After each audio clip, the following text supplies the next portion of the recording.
often disregarded and relegated to the background as part of the furniture. However, plants experience and recognize the world just as animals do.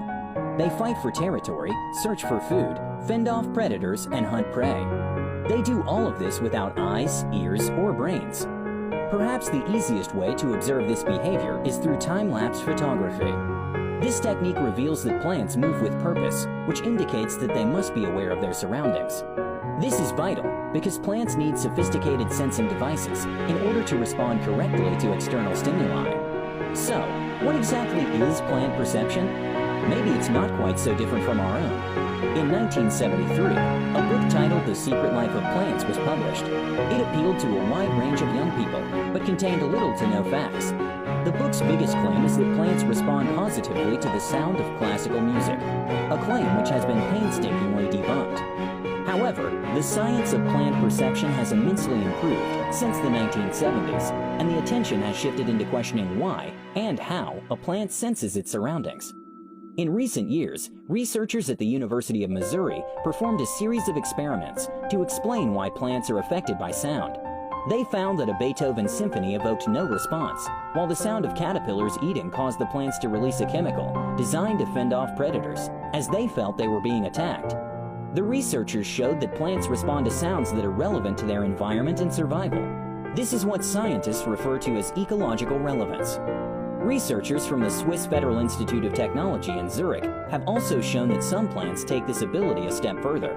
In addition to being able to hear insects that are close by, some plants can also smell them, or smell faint signals released by nearby plants in response to them. In theory, plants are not much different from us. They see or hear something and react accordingly. But how do they do it without sensory organs, without eyes, ears, or brains? The photoreceptors that plants use to see, for example, are fairly well studied. But to better understand the underlying mechanism, researchers at the University of Missouri tracked down the part of a plant that responds to sound. They found that mechanoreceptor proteins may be responsible. The idea is that sound waves generated by insects that are nearby hit the mechanoreceptor proteins found in plant cells. These sound waves leave micro-deformations on the surface of the plant. It is these tiny deformations that get converted by mechanoreceptor proteins into electrical or chemical signals. Proprioception is another ability plants share with us. This is what's referred to as the sixth sense, which allows us to generally know where various parts of our body are in space, among other things. Plants also have mechanoreceptors that detect changes in their surroundings and respond accordingly. What researchers know so far is that tiny structural components of the cell, called microtubules, play a key role in the process by responding to stretch and mechanical deformation. Electrical signaling in plants was first proposed in 1874 by physiologist John Burton Sanderson to explain how the Venus flytrap senses its prey.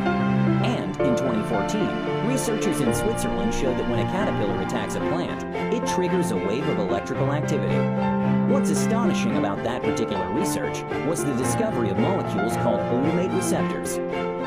Glutamate is an important neurotransmitter in our nervous system, and it functions the same in plants, except plants do not have nervous systems.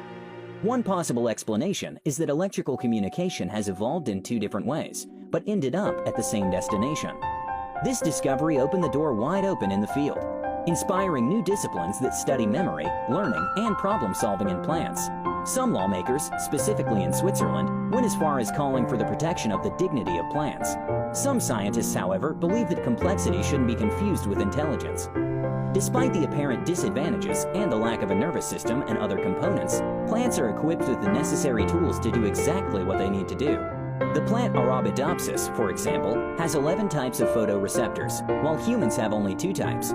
This means their vision is superior to ours, in a way.